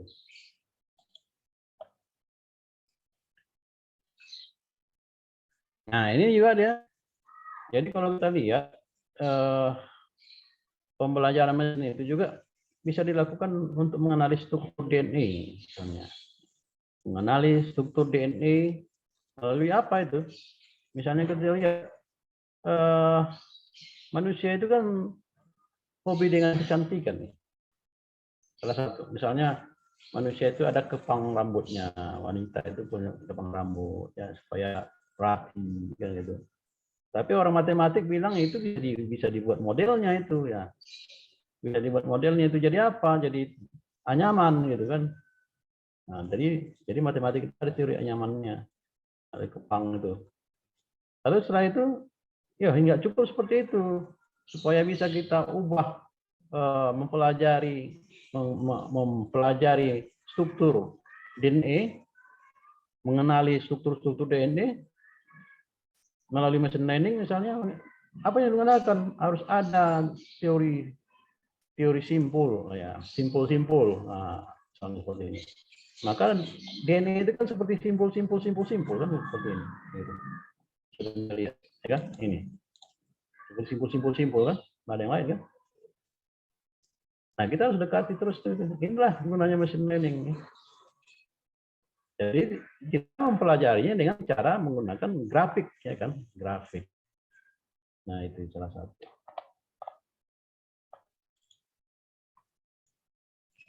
Nah ini kemudian ya, dari alam semua ini saya angkat dari alam, mempelajari satu alam. Kalau kita ingin membangun pabrik yang cukup canggih, di mana sering rentan dengan sesuatu extraordinary. Apa itu extraordinary? Misalnya percampuran kimia yang satu dengan yang lain tidak stabil, ya kan? Tidak dalam kondisi stabil. Maka kita harus meniru apa yang dibuat oleh alam terhadap cangkangnya kerang, ya. Atau kalau kami bahasa Melayu bilang seafood, ya. Seafood laut dan seafood darat. Bisa Anda bedakan apa perbedaan cangkang seafood laut dan seafood darat? Siapa pernah bisa membedakan?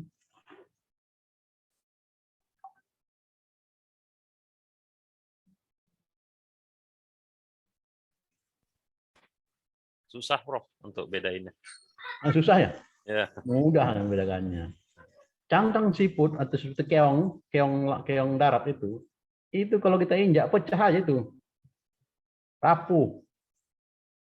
Kalau cangkangnya dari seafood laut, keong laut lah gitu ya, itu nggak bisa dipijak pecah dia. Kenapa? Ya, kan air garam. Garam menyebabkan secara kimia, garam menyebabkan cangkang laut itu lebih kenyal bentuknya. Walaupun dia udah keras gitu, nggak bisa diapa-apa itu. Sedangkan laut itu, sedangkan darat itu nggak ada garamnya. Dia pecah aja gitu, karena dia keras gitu aja. Sama dengan kita merebus telur. Kalau ingin merebus telur jangan pecah, ya taruh garam sedikit gitu, supaya cangkang telur itu jadi lembut sedikit, nah, gitu. Tak pecah dia. Ketika memuai telurnya dalam, gitu. Nah itu bedanya. Maka sebenarnya kalau kita ingin membangun pabrik, maka kita harus cari cangkang proses itu yang sifatnya kenyal dari bahan-bahan material yang sudah teruji. Nah, gitu. Ada yang lain. Itu prinsip dasarnya. Nah, ini diperoleh bagaimana? Ini diperoleh melalui pembelajaran, gitu. Pembelajaran.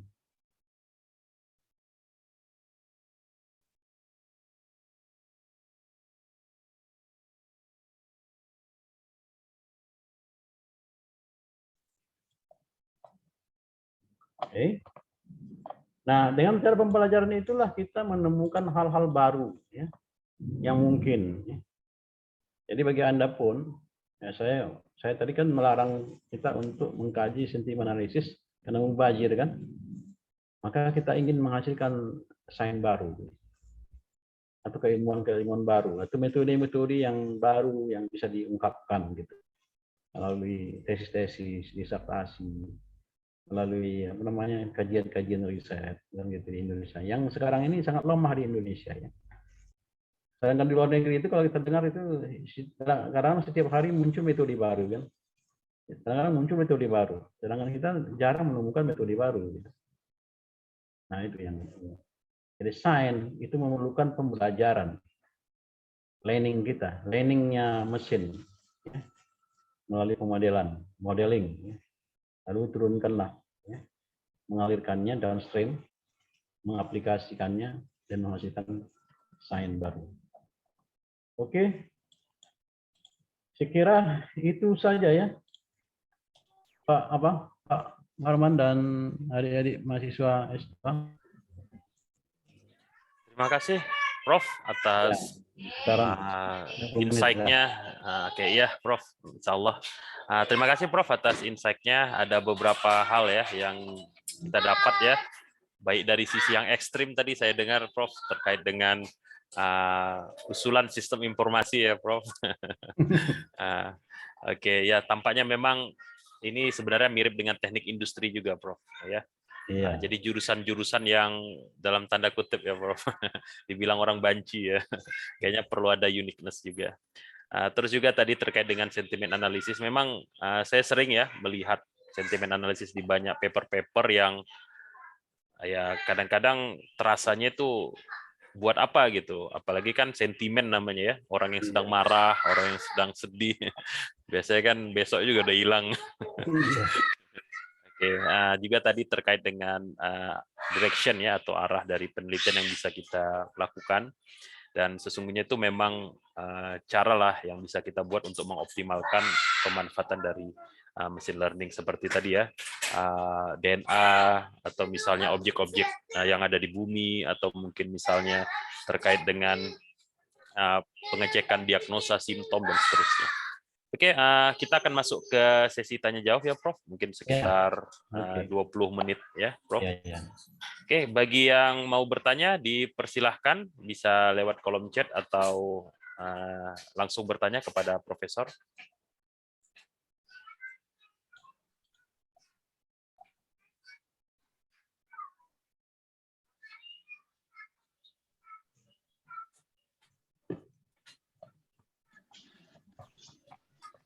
Pak Muhammad, izin bertanya. Oke, silakan. Siapa itu? Ya. Enggak kelihatan. Gelap, Pak. Oh, gelap ya. Bambang Widayanto.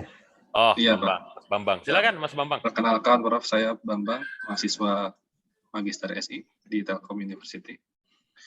Nah, kebetulan saya beberapa kali menemukan satu kasus, Pak. Jadi suatu produk yang berbasis machine learning yang ditawarkan, namun di sini yang ingin saya tanyakan adalah bagaimana kita sebagai konsumen, Pak ya, mengkaji trade-off daripada machine learning ini, Pak. Karena terkadang karena machine learning membutuhkan waktu, membutuhkan data, jadi ada cost ya, ada cost learning, sehingga kadang-kadang masalah itu tidak langsung diselesaikan pada saat itu. Padahal seorang konsumen mengharapkan masalah tersebut bisa diselesaikan dalam waktu yang cepat. Seperti itu, Pak. Ya, ini memang satu persoalan. Memang mesin learning itu lambat ya kan. Tapi sebenarnya itulah perlunya kita. Jadi machine learning saat ini itu perlu kita tanam di dalam semua sistem yang pelayanan masyarakat misalnya, kan? Jadi apapun yang terjadi, misalnya produk. Nah, produk ini sebenarnya datanya kan cukup banyak di big data itu. Di internet itu cukup banyak kan. Karena di sana itu ada kriteria-kriteria. Salah satu produk yang dihasilkan oleh dunia industri itu punya sisi-sisi tertentu dari mereka yang berbeda. Misalnya dari segi ahlinya, itu mereka melihatnya nanti ada datanya secara khusus. Nanti dari segi bengkel misalnya, atau tempat memperbaiki, ya, ada datanya. Kenapa? Karena nggak mungkin dari segi pabrik kita mendengar, produk ini mudah rusak, mudah perbaikannya susah, atau perbaikannya mudah gitu. Itu harus dapat dari sisinya bengkel, ya kan, misalnya. Dari sisi pengguna juga demikian. Ini di daerah ini tidak boleh digunakan ini. Kenapa misalnya? Misalnya seperti mancis, ya kan? Tidak boleh diletakkan di dashboard. Kenapa? Meledak, ya. Itu tidak bisa. Itu dari sisi itu kan bisa dilihat. Data-data seperti inilah yang perlu dirangkum oleh sistem tertentu. Nah, sistem tertentu ini menggunakan machine learning, kan gitu. Nah, inilah yang tak ada sama kita sekarang ini. Maka itulah tugas kita sekarang. Bagaimana membentuk itu. Kan gitu. Itu tugas kita sekarang. Bagaimana merangkul itu. Jadi produk apapun dia datanya langsung tersedia gitu secara otomatis. Bukan keluhan kita aja, semua pengguna seperti itu. Karena kita lambat kita melakukan proses itu. Jadi kajian yang harus kita lakukan adalah itu. Jangan seperti tadi itu kajian yang kita kaji adalah kaji sentimen analisis, nggak ada perlunya itu. Yang perlu adalah mengkaji ini. Di mana kita taruh itu sistemnya gitu. Nah, maka itu ditaruh ditempatkan di sistem-sistem pelayanan masyarakat. Nah, gitu. Koneksikan dia. Jadi nggak cari aja. Atau secara mudahnya bagaimana cara membangkitkan pelanda produk? Maka secara beramai-ramai kita melakukannya dengan membuat apa? Menaikkan rankingnya kan? Informasi-informasi seperti itu dinaikkan rankingnya cepat. Melalui apa? Melalui rujukan, melalui Facebook, melalui Twitter, melalui apa? Pokoknya melalui apa saja. Nah, itu. Tapi datanya, jangan perusahaannya gitu, nggak ada gunanya. Nah, itu maksudnya. Ya itulah kajian-kajian yang perlu dibuat. Mungkin itu yang bisa saya jawab untuk saudara Bambang ya.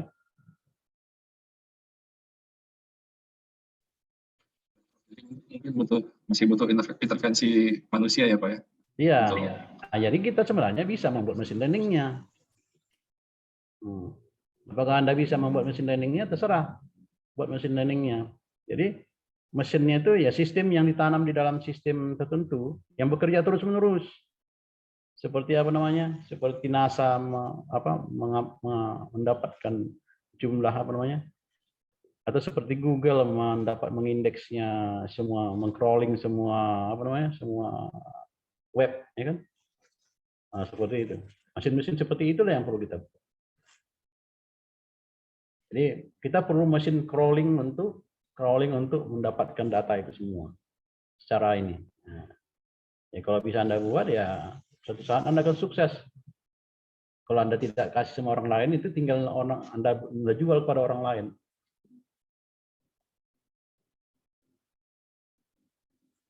Datanya itu tapi, gitu. Tapi sudah dikumpulkan dalam satu ini. Itu satu pekerjaan juga itu yang ada kegunaannya.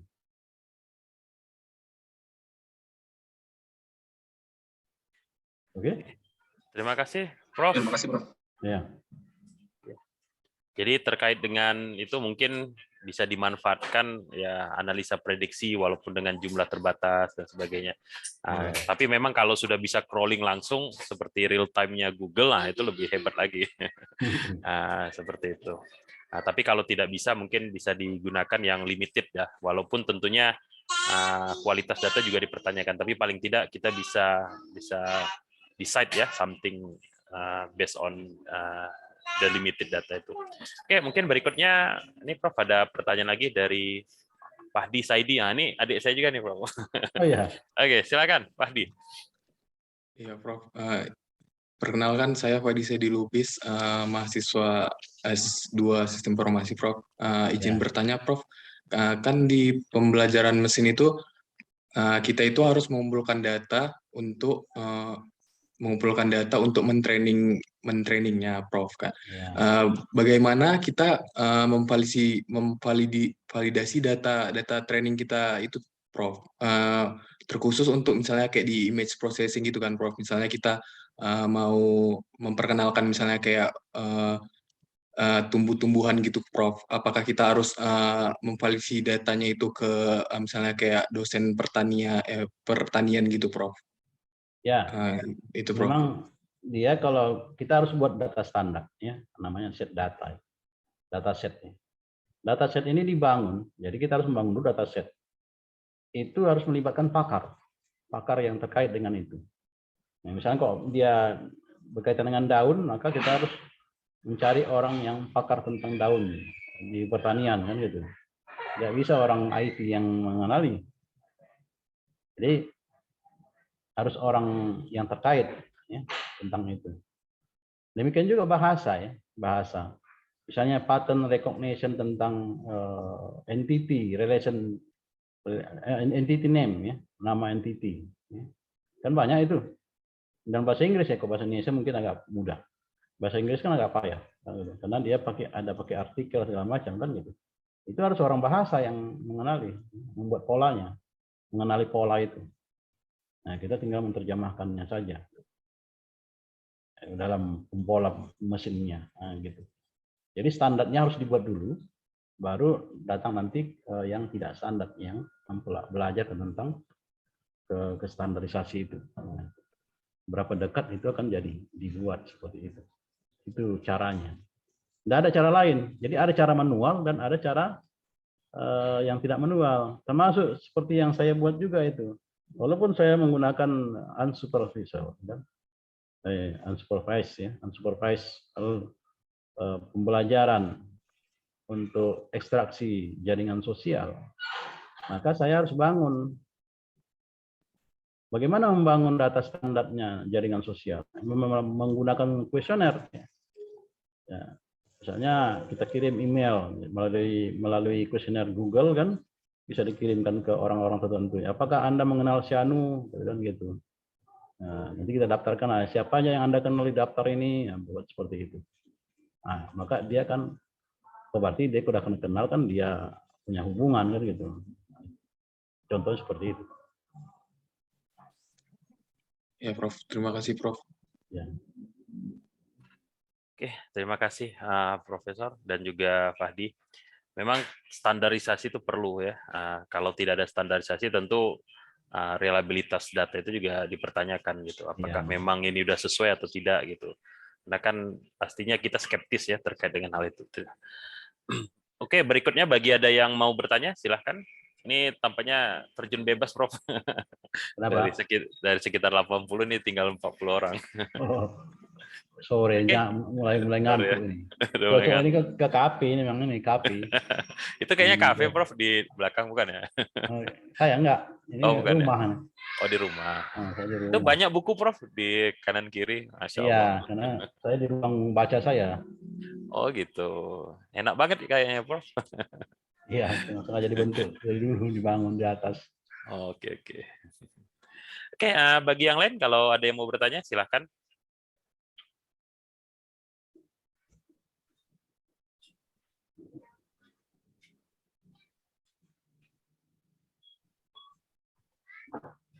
Ya, kalau tidak ada, ya, mungkin ada email ya. Oh ya, Cantumkannya. boleh, boleh Prof. Oh ada Nah, Prof satu lagi yang mau bertanya Prof. oke. Oke, Silakan. silakan Mia. Pak, ini Mia ya. Ya, Prof. Ya. Baik, Prof. Assalamualaikum.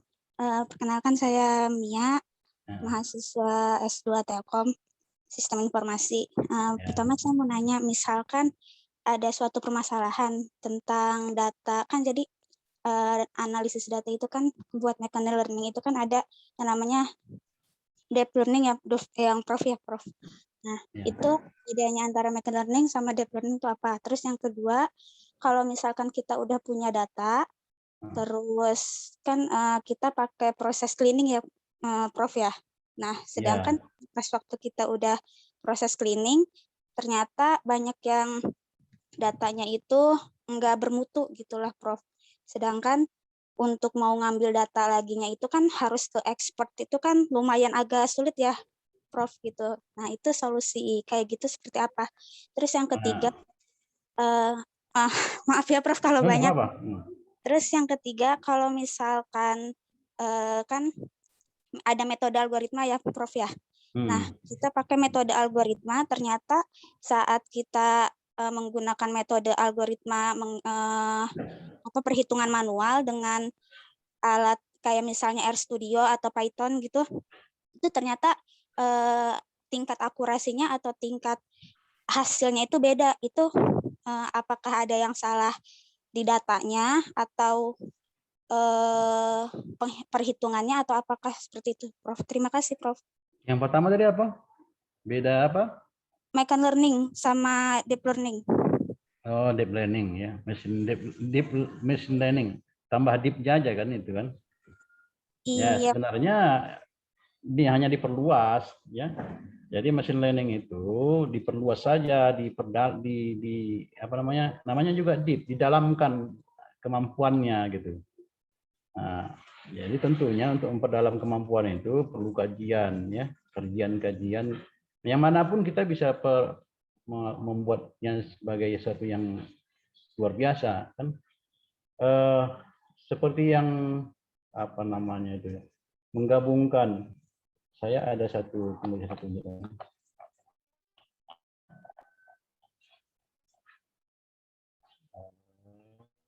terakhir ya. Ini masuk kapal ini ya. Contoh. Mana dia?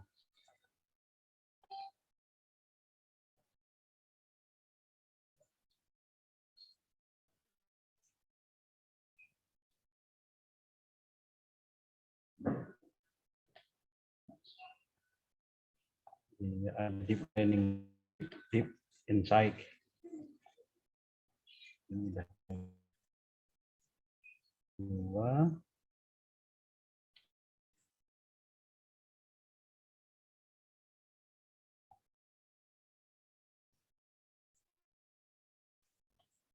Kok nggak nampak saya?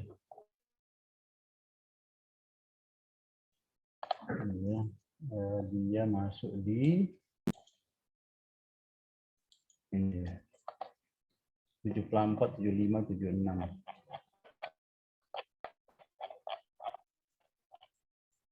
74, 75.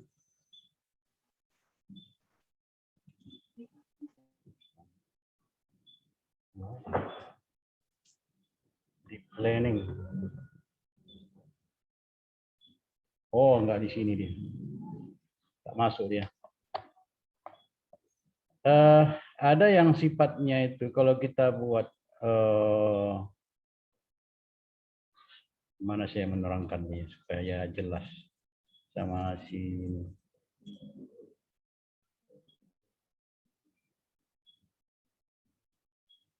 tadi ada.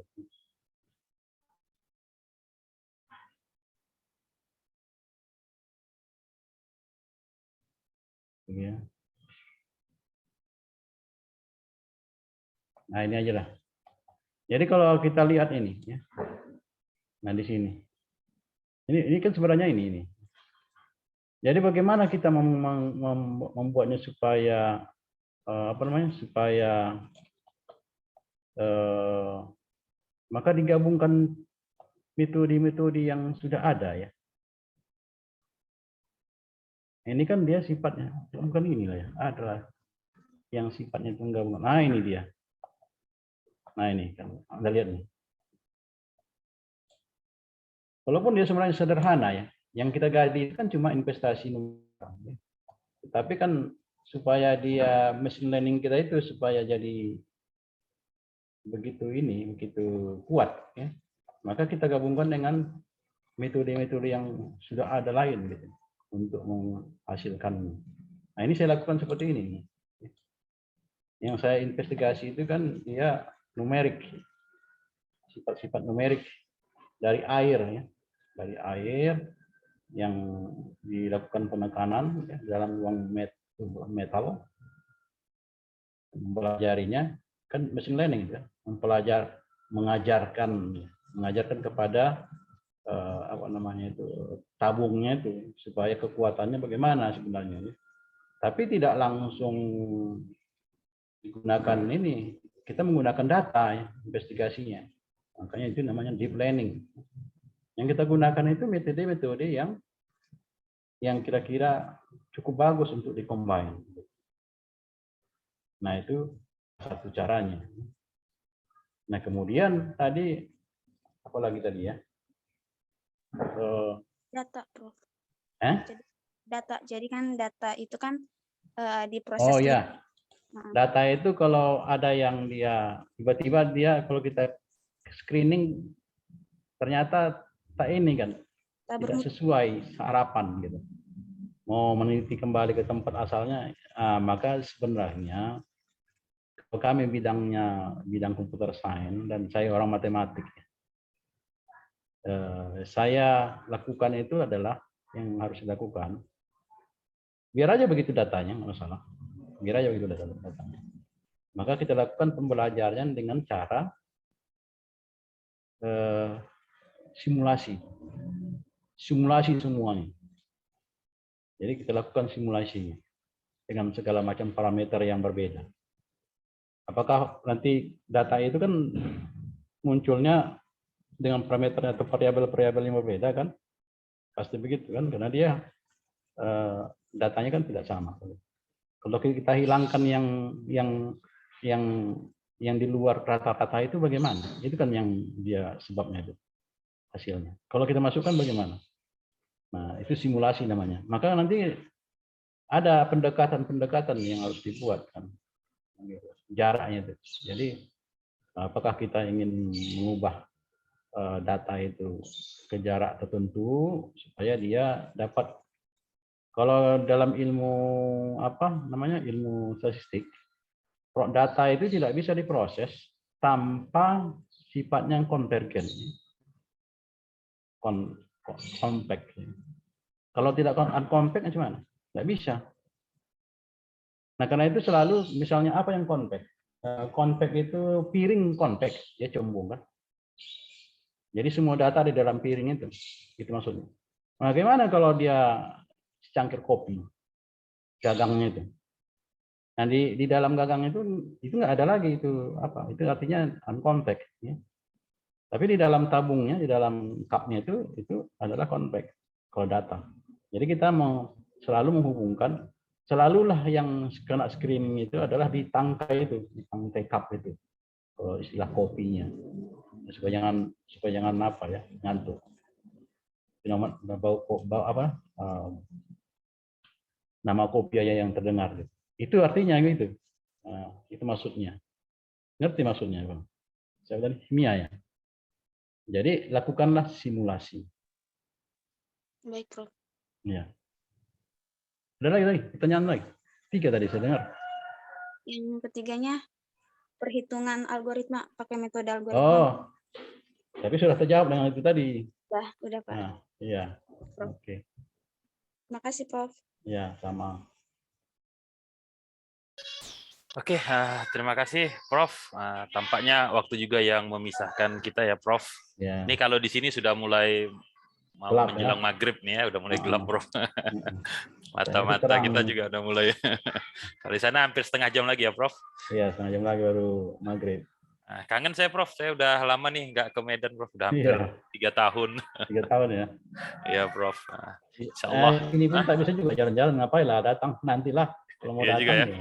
Nggak bisa ke Pantai Cermin ya Prof. Perlu ya bisa aja, cuma Aja ya. ya begitulah keadaan yang tidak Iya Prof. kondusif kan. Iya iya. Terima kasih Prof atas masukan dan juga informasinya, wawasannya kepada kami semua. Mudah-mudahan ini bisa membantu mahasiswa-mahasiswa kita dan juga yang lain. Saya lihat ada beberapa juga nih Prof dari Polmed, Prof dikerahkan. Polmednya usul. Polmed, iya Prof. Yang ini dari si Rido Prof dikerahkan sebetulnya. Oh iya ya. Oke. Oke, mudah-mudahan bermanfaat bagi kita semua dan mudah-mudahan juga arah penelitian ya, terutamanya Prof, kita bisa bersaing ya dengan negara-negara luar dan juga kita lebih ngelihat ke arah kualitas dibandingkan kuantitas gitu. Dan ini memang yang menjadi PR besar lah bagi akademisi-akademisi. Terima kasih sekali lagi Prof. Lebih dan kurang kami sebagai pihak penyelenggara meminta maaf Prof atas penyelenggaraan yang ala kadarnya. Ya nggak apa-apa. Mudah-mudahan kita bisa bersua lagi Prof di lain kesempatan. Apalagi kalau memungkinkan kita bisa join supervisor Prof atau kerjasama antara TELU dan Universitas Sumatera Utara. Bagus juga itu idenya. Ya, Insya Allah Prof kita akan coba kita akan coba usahakan ke depannya Insya Allah. Oke, kita akhiri dengan doa kafaratul majelis. Subhanakallahumma rabbana wa bihamdi asyhadu an la ilaha illa anta astaghfiruka wa atubu ilaik. Assalamualaikum warahmatullahi wabarakatuh. Waalaikumsalam warahmatullahi wabarakatuh. Izin lift ya. Ya, terima kasih Prof. Terima kasih Prof.